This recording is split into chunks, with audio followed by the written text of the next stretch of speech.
Welcome back to Women Making Moves, where we celebrate the moves that women are making. My name is Amy Pons, founder of Unlock the Magic Coaching and Healing and facilitator of Magic School. I'm joined today with Yvonne Jackson. Yvonne is a change management, talent, and AI strategy advisor who partners with leaders navigating internal misalignment and rapid technology shifts. She blends her strategic insight with a grounded commitment to equity and human-centered decision-making. Shaped by her work at Apple, Whirlpool, and her MBA from the University of North Carolina, she is currently developing ethical digital engagement frameworks that help people retain their power and digital autonomy in the age of AI. Yvonne, welcome. Yes, hello. I'm so excited to be here. Reading your bio. So I spent the first chapter of my career, 20 years as a corporate executive in big box retail headquarters, but also financial services, which is interesting. So Toys R Us, the Vitamin Shop, Discover Card, which is now Capital One, so it's interesting for me to read something like your bio, which is awesome because it brings me back to the days where at Discover, I was on the enterprise team to migrate from Kanban to Agile. Oh, yeah. Yes, Like, yes. right? And for those who don't know, how would you describe Agile from Kanban? I think it's more about being able to provide a little bit more flexibility. Yeah. I think in the work versus it being like one step, two steps, because we know now Yes. everything needs this moment of, hey, let's look at it again and let's take feedback and see what works. And then we fix Yeah. it versus waiting to the very end and we Right. realize, oh, So the whole process we was just we broken. and then we had so much technical debt and modernization that needed done because of Kanban that we never went back and did it because it would take, oh gosh, how many sprints? Then we look up and there's no kind of revenue driver, but at the same time, we were installing on top of scotch tape and rubber bands, and it was like, oh, Yes. this is all going to come crashing down at some point. So then you're just playing chicken Yes. with your entire tech stack, you know? In fact, my banner on my LinkedIn says something about the tape. You can't scale a business by duct tape. Yes. Yes, yes, you can't use it. In a lot of companies, one of the things, people laugh about MBA programs, but every once in a while you get these little nuggets. And one of the nuggets is that large corporations, when they grow, they start as this like, startup, but then they grow really big. But Mhm. then once they get too big, they realize, oh my God, like you Oh, said, oh my God, everything was held together by duct tape and vibes, good vibes. And that does not allow you to scale up, right? You have to do no. something. And we live in an age where it doesn't actually have to be that difficult. Even me, I talk about AI, but like there's ways to even use AI to make it less painful. But people kind of just want to keep that duct tape, just reapply, reapply, Yeah, because reapply. because each planning session, when it came down to the decision making, it's like, are we going to spend the entire PI modernizing, or are we going to put in this thing that will drive millions of dollars right away? And of course, you know which one won, but then Yes. we would go later to enhance it, and we're like, oh shoot, we can't do that until we modernize. So it's all, I'm not suggesting it's an easy decision, but it's always worth it to take care of your tech debt sooner than later because you can move faster later to the point where actually at the end of my time in corporate, we were doing extreme programming, which was doing weekly installs. Mm. So even faster. And so anyway, No, and to your point, that's what I love to do. Like I love to go into companies, look at what they have, meet them where they are, and help them prioritize. Because sometimes yeah. it's not about doing all the pieces, but let's Mm-mm. prioritize what needs to be done to get the outcome that you need, and then we'll figure it out together. Like I call myself like Jiminy Cricket. I'm just Jiminy Cricket on their Yeah. shoulder, going, "Hey, look around Yeah. that corner." Like, if we don't do this, and that's what's difficult because you could spend oh my gosh, I remember this specific project. We spent 2 years building something, and by the end, it was already outdated. It was Yes. already moot. And it was like, well, that's frustrating. Honestly, Yvonne, I feel I haven't talked about this much tech in a long time, by the way. This is like interesting, like reaching There's a back in my reason. There's a in reason my why this is right? coming up. Yes. Exactly. I found that people would get more frustrated with what we called things like MVP got fatigued. Mhm. It's like, oh, don't call it MVP. In tech talk, we can say, like, okay, what's the minimum viable product that will get value out of an install? And people were just like, well, don't call it MVP, call it phase one. And it's like, oh my gosh. So we would spend more time getting annoyed by the words or the Yes. terminology than actually getting into the actual conversation of what needed to be done. And right now, this is what I tell everyone. It's also going to go into our conversation as we move forward, is that we need to be designing for 12 months from now. If you're Yes. designing for today, you are behind. Okay, I don't want to design for today. I don't want to innovate for today. We are looking around that corner, designing for the future, and you need to be embedding that into whatever you're building right now. That's the only way you're going to succeed without having to take steps back every time an administration changes something or a Right. tariff comes up. No, Yeah. think further ahead, build for the future, and Be that's agile. how you win. Yep. Be agile, but you're absolutely right. I just feel like we were always behind. We were always so many steps behind that we couldn't even start to decipher what was around Yes. the corner because we were so busy trying to catch up. And so anyway, to your point about really, really massive companies, we also find that there's a million different micro hubs of technology and none of them talk to each other. So then you're like, oh shoot. Like how do Yes, we it's misalignment. When you read in my bio, I work with internal misalignment and uh when people cannot catch up with their technology. That pretty much is it. Bless you, Yvonne. Wow, that's a huge, and especially to your point, how many companies are sitting ducks right now because AI is not even on their roadmap. I can't even imagine the platform setup needed to support something like AI, especially a Fortune 100 or Yeah. something that's really international or something like that. No, and that's the truth because I see it, I'm inside there, and what I see is that what they're telling us about AI doesn't actually match what's inside their companies with Yeah. AI. So everything's kind of smoke and mirrors right now. Ooh, And I'm going to go into why that matters. I think as we talk, I want to talk about why it's smoke and mirrors and what we should be looking for if we want AI to work for us versus us working for AI, which is really awesome. where we're going, I think, right now with the way we engage. And the bubble and all of that. Great. So, Mhm. okay, so Yvonne and I met like a minute ago. No, when I say that, it was like literally, I think last week. So Yes. there has been something coming up. You'll have seen it, I'm sure. I, as an energy coach, I know that the energy that I put out, I get back. So I'm never about creating villains. And at the same time, I'm a human that is allowed to be annoyed by stuff. So I see posts all day, every day about the 300,000 women that have been ousted from corporate this year. And And it's up to 600,000, I think. the 300,000 women that Time and other places have quoted are excluding Black and Brown women. So my push on that is when I see primarily white women posting about 300,000 women, I'm like, no, no.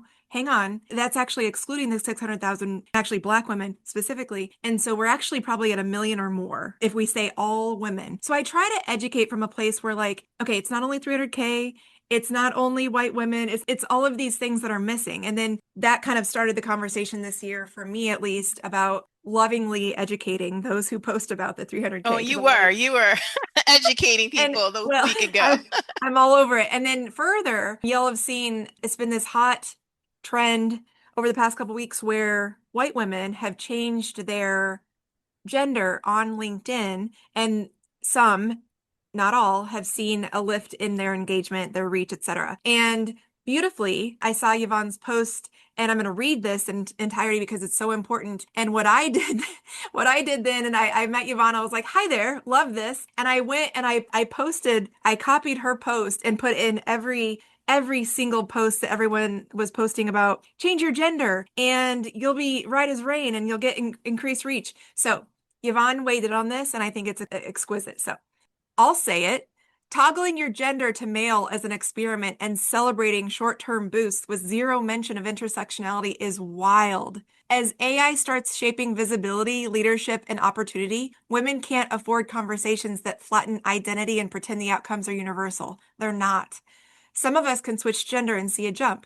Some of us can switch gender and watch our reach drop. Some of us remove ethnicity, and that is what finally changes the system's response, which I did and got an immediate lift.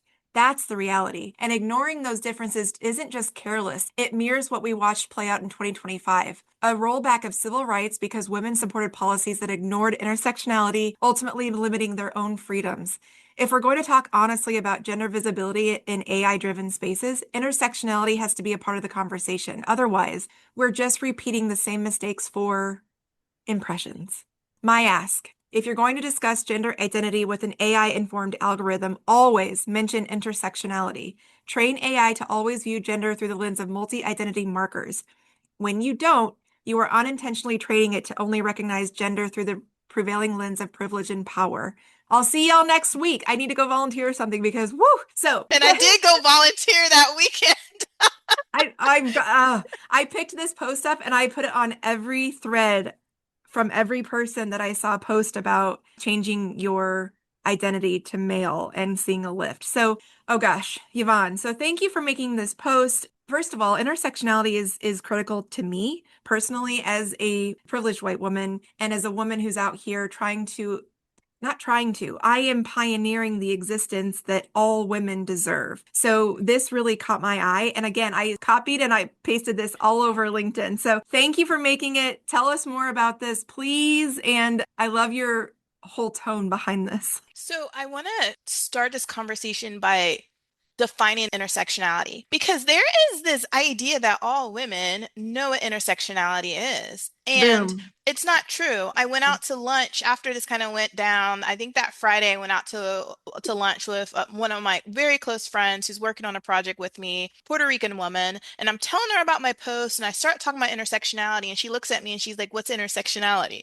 Right? And I also teach life coaching, inclusive coaching for a life coach organization. You may have heard it, Martha Beck. So I teach inclusive coaching for their cohorts. And a lot of the women, it's mostly women, have never heard of intersectionality, right? If they have heard of it, they've heard of it from their children, have taught them intersectionality. So let me define intersectionality, and I'm kind of going to read it from the screen so everyone can understand. So intersectionality was created for us to understand how identity works inside systems of power. And it was coined by Kimberly Crenshaw. So I also want to give, a shout out to the creator who's still living, who's still writing about this and pushing change. And she did this in 1989. So in 1989, she was already analyzing discrimination cases for Black women who were being sued by their employers, right? And what they found out for Black women is that the courts dismissed their claims, because the legal system did not treat race and gender equally. In fact, they were considered separate issues. So if someone said their race and their gender mattered to the court case, it would get thrown out.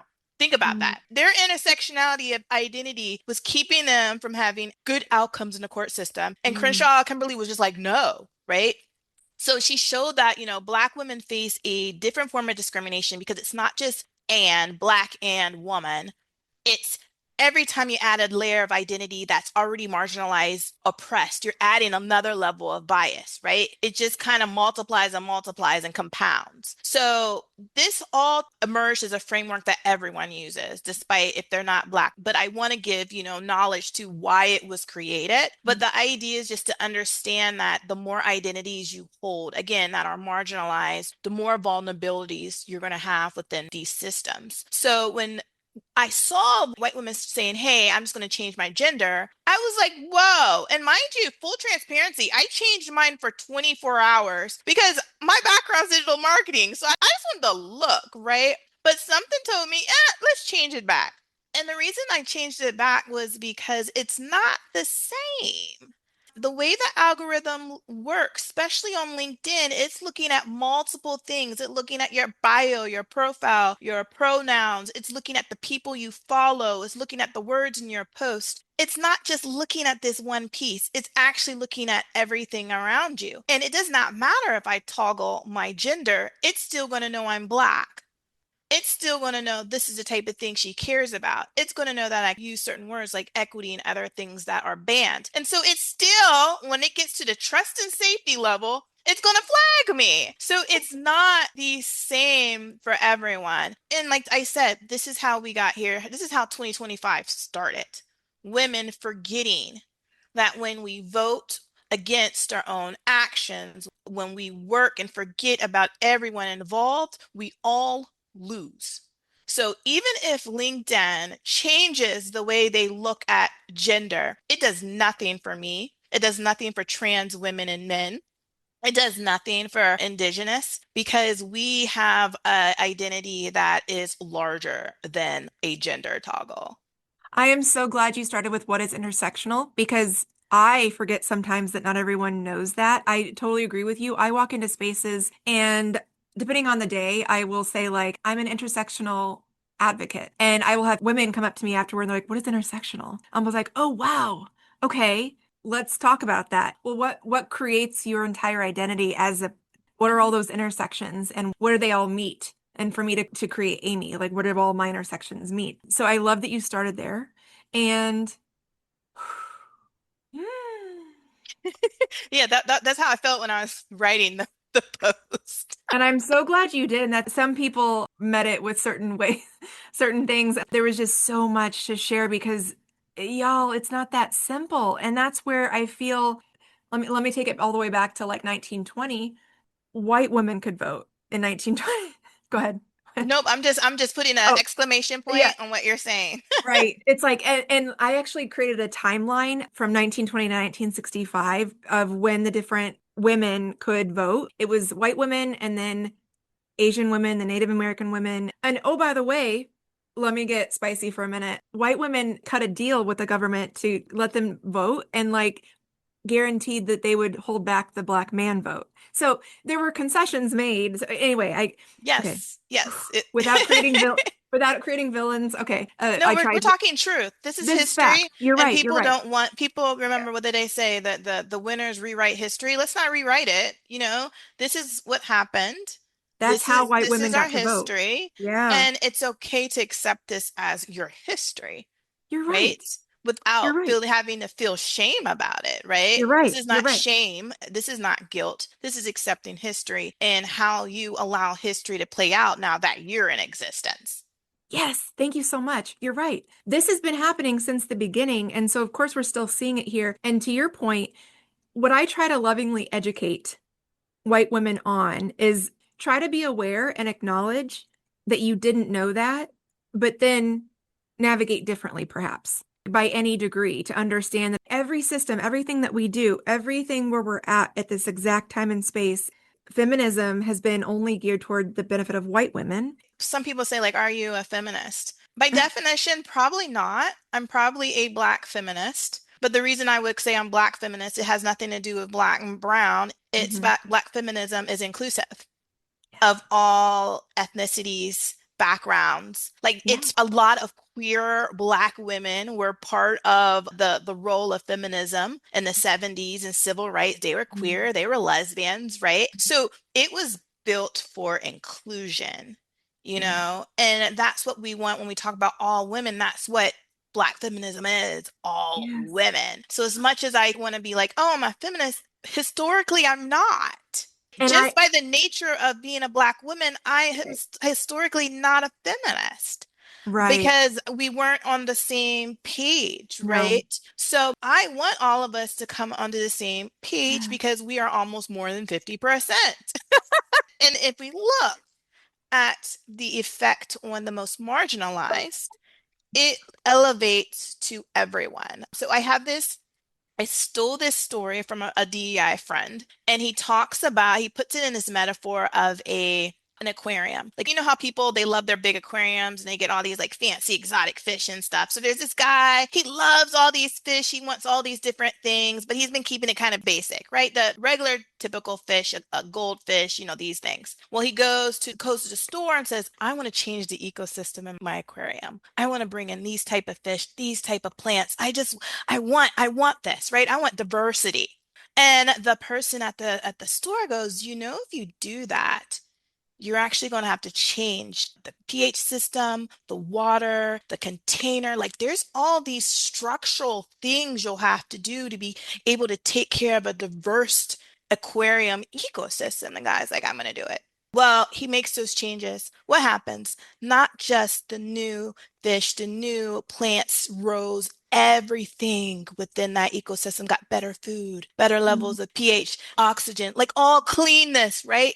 And that's the way I look at it when we talk about all. But we start at a central point, those who are marginalized, because when you focus on them, everyone benefits from those structural process situations. And that's why I had a full service DEI agency in January.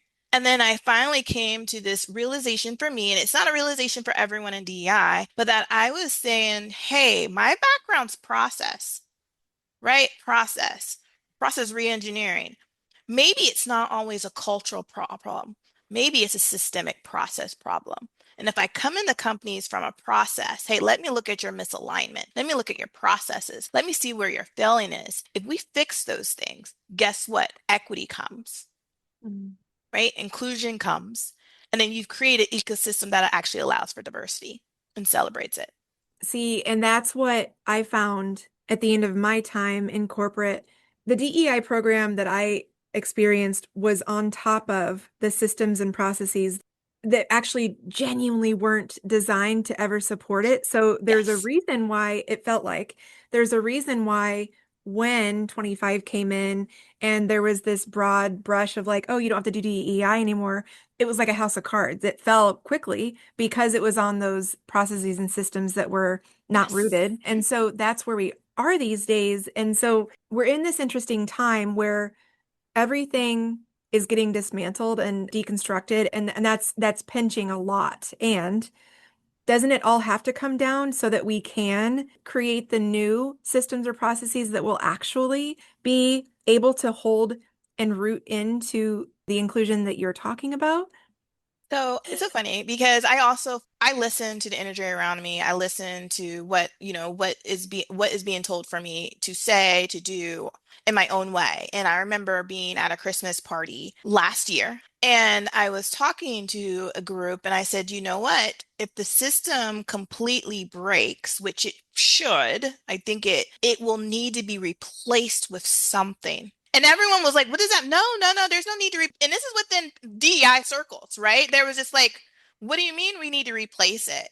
And I'm Mhm. like, what I want to do is be ready with something to replace the void. If we aren't ready with something to put into that void, who would take over that power structure? Someone else who has no lived experience, who Mhm. has no background in equity work or business or anything, right? They will fill that vacuum with something that will not lead to equity. So what are we going to do to create it? And that's what I'm doing right now. Like I'm working on creating systems and frameworks that allow us to hold our power within these structures. I see a lot about, petitions, and I'm not against people petitioning about to get things done. There's different ways to move levers, right?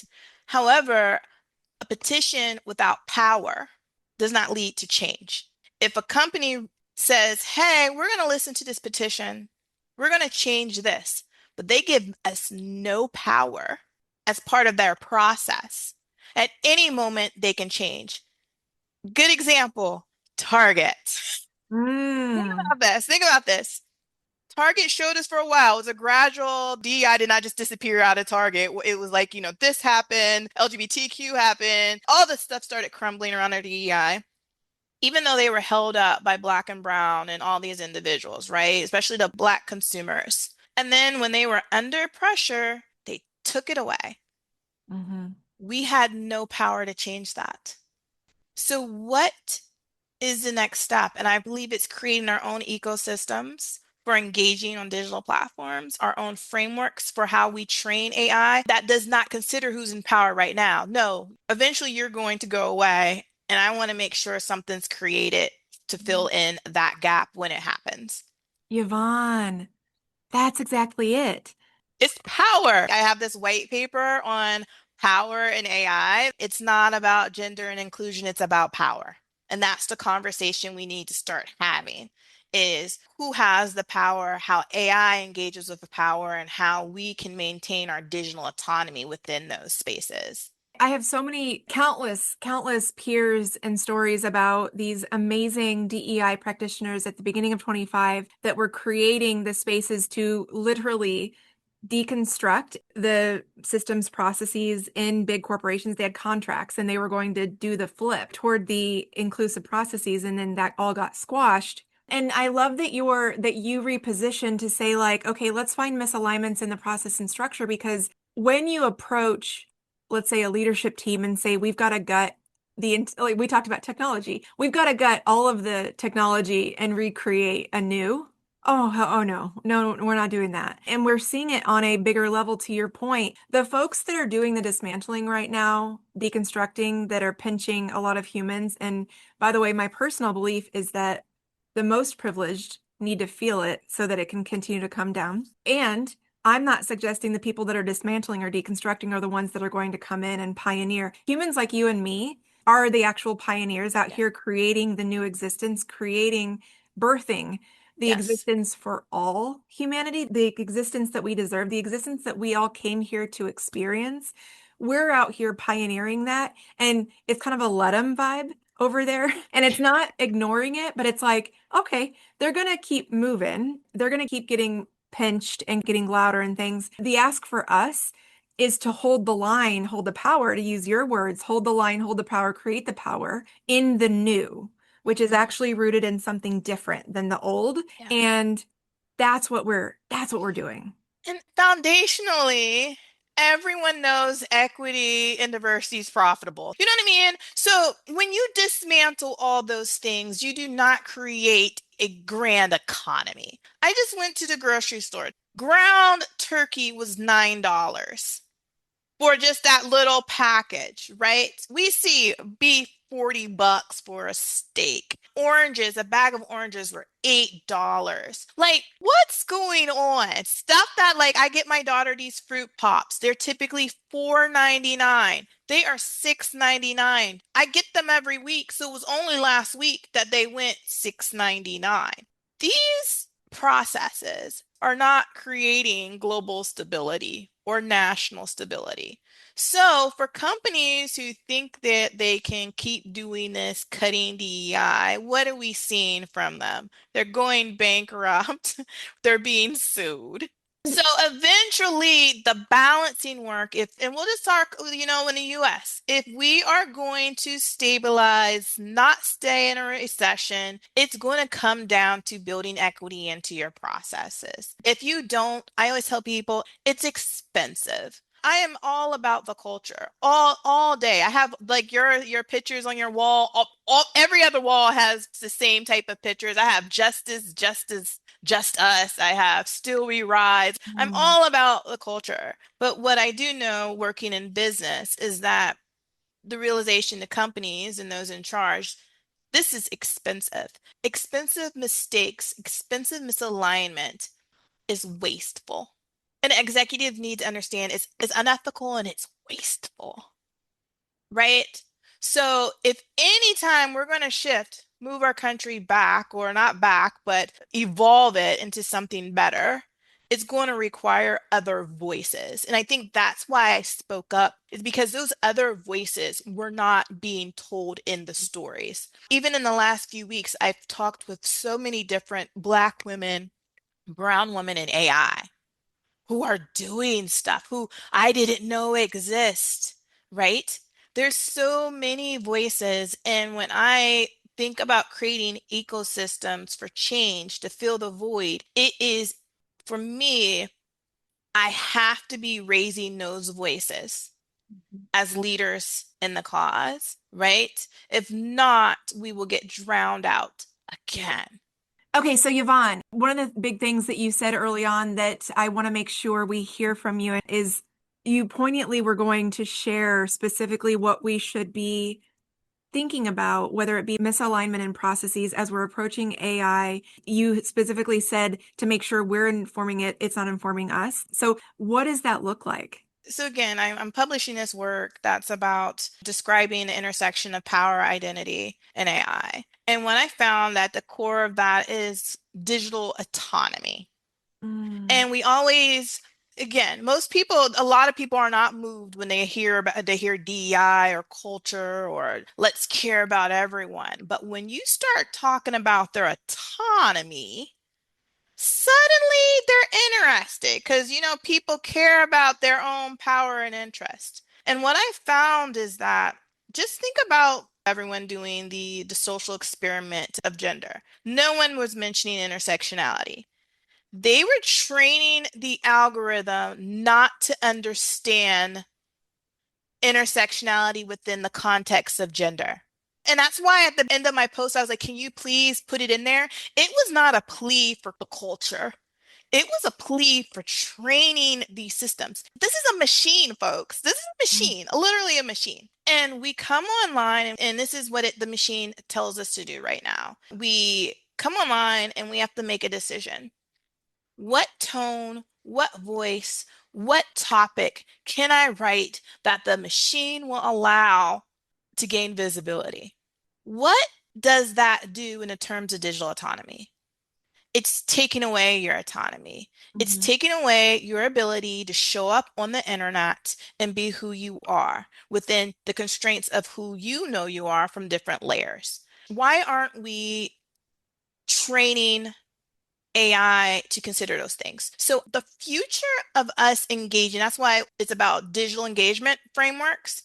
We need to retrain ourselves on how to engage within a world where AI already exists. AI is already here. Every time we type something in our phone, it's going through something that touches AI in some weird random way, right? AI is already putting together our entire profile. You could not have any social media presence. And guess what? AI has a box for you. Why? Because they're paying attention to your friends. They're paying attention to maybe other things about you. They're inferring based upon the environment and people who you are. So they actually have created a box for you. You don't get to run from this. So I think we need to start actively caring about what we say and what we type. So is it fair? Like, it feels like a lot of people are just blissfully ignorant, meaning they're maybe unintentionally. Oh gosh, like of course they're unintentionally they're unintentionally biasedly training the AI to continue the systemic bias. Yeah, so But think about like, it. When I write about things, it's always has some type of intersectional lens just because of who I am. Even if I don't use the word black or something, there's something in there that's very intersectional. So it's telling me my chat GPT knows who I am Mhm. and writes in an informed voice. Mine does too. Why? Because I'm sending, right? We're sending Mhm. those data points. If you're not sending the right data, if you're sending biased data points, right? And the thing about it is that the data AI is sending is incomplete. We know it's based on stuff that was copywritten half the time, right? We don't know where it all came from. A lot of it was biased things. It's also incomplete because it has no knowledge of your real life, what you're doing offline, unless you're feeding it into it. It doesn't know all the things happening in your home and stuff like this. So it has incomplete data, and we're trusting incomplete data to define who we are. So are we training AI or is AI training us? And I don't know about you, but I don't want to be trained by AI. I don't want my Mhm. identity stolen from me for impressions and like invisibility. I have a company, I have a business, right? But to trade my power, Mhm. and digital autonomy even goes further. It goes to the fact that, we're just allowing people to sell our data. Privacy doesn't exist. And we see the impact of this because governments are now coming in going, whoa, whoa, whoa, big tech. What's going on? Regulation starting to occur. Regulation does not happen unless something's wrong. It does not happen unless something's already wrong, right? So, what I'm really pushing people is to pay attention to how they engage. Now, that's very vague. Who knows? So for me, the framework I'm putting in, I'm actually broken it into four pieces. It's social, technical, intersectional, and behavioral. And the piece that I'm about to publish for all of those, I actually provide bullet points of what it looks like to engage ethically from a social standpoint, from how we build our technology to our behaviors, how we write about people or not write about people of intersectional identities. I'm actually giving folks the blueprint of this is ethical engagement so that no one goes, oh, what I don't know what that means. So I'm gonna keep doing what I'm doing. And I even provide questions to ask yourself before you post, before you build technology, before you engage. Ask yourself these questions first. Right now, it's a free for all of conversation, and it's going to hurt us one day. And we see it happening.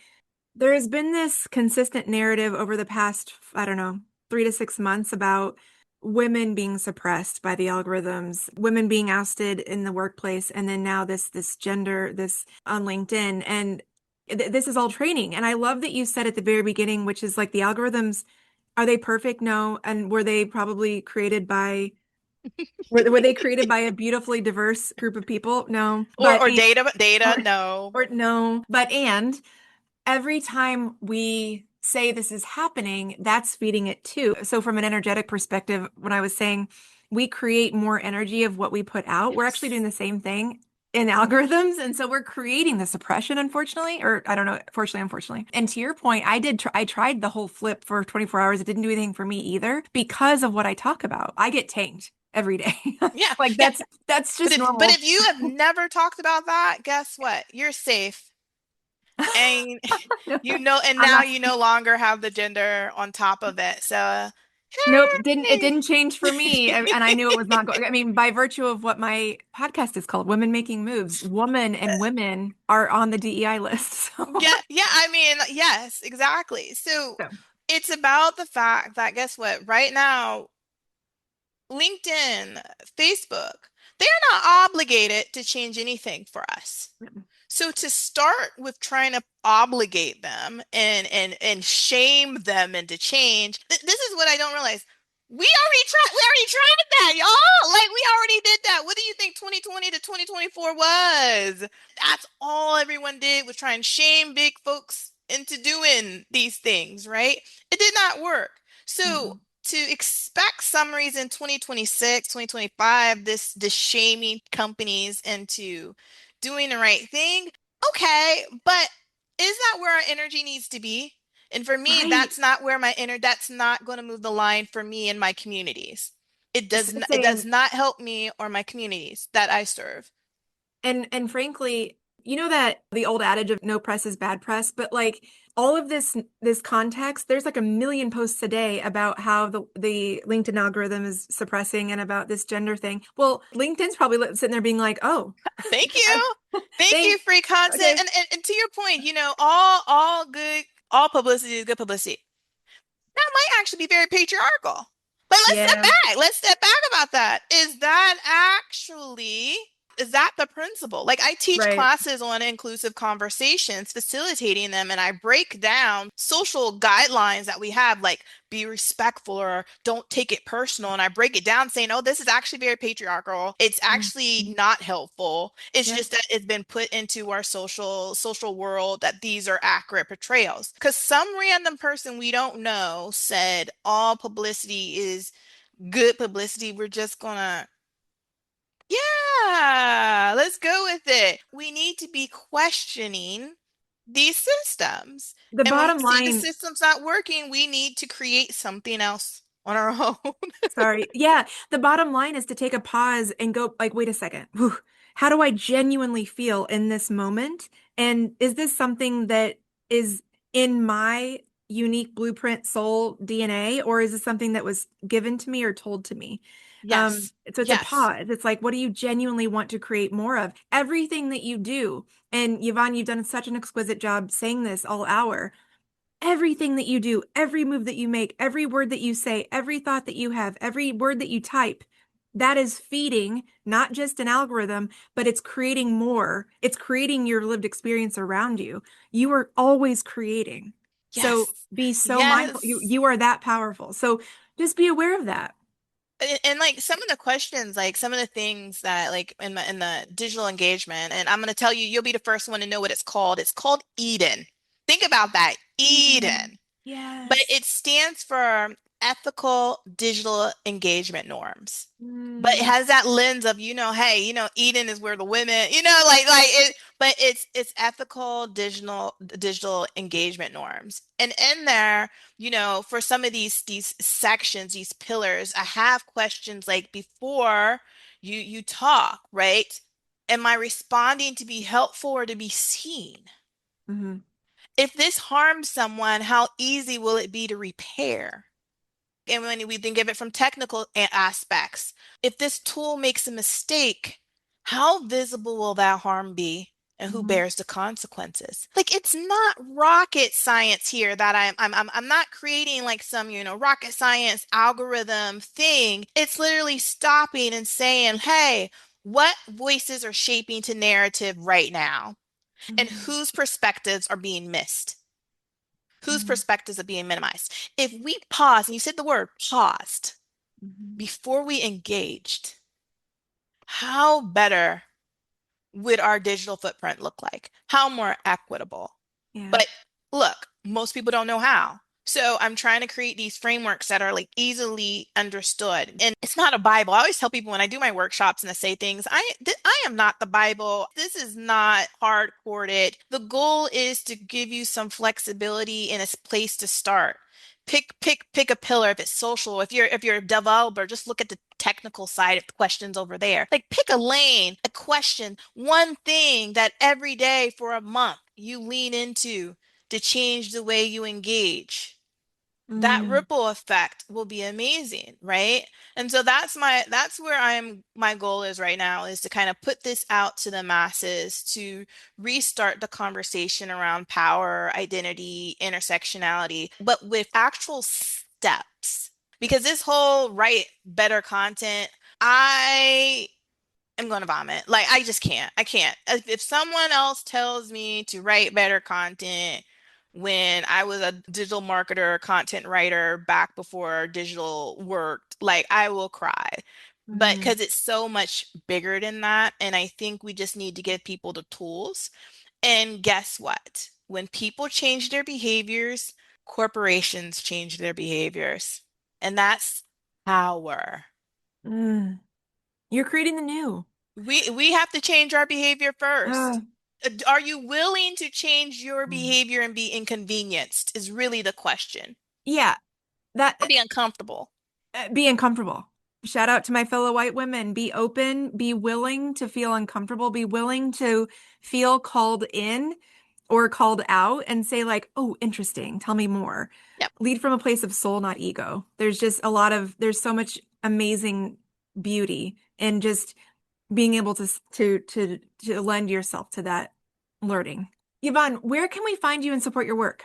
Yeah, so you can find me at Social Edge, and that's edg.com. That's where my company, where I do again my internal misalignment work. I do what I call growth salons, where we go in and we do sprints and all type of things to get you back on the path. And I also do advisory. So like I said, I'm Jiminy Cricket for executives and VPs, especially in talent spaces and so forth, saying, "Hey, hold on, let's pause, let's look at this, let's see where we need to actually go." So if you're interested in that, socialedge.edg.com. And you can also just find me on LinkedIn. Yvonne Jackson is my little tag on there. And I'm easily found because I write pretty consistently nowadays. So And it's exquisite content. thank you. Copy her posts and put them anywhere you see where there needs to be some loving education. Yvonne, closing remarks as we wrap up. First of all, thank you for this conversation. I think the biggest part of even that post that brought us together was to asking folks, give other voices visibility, right?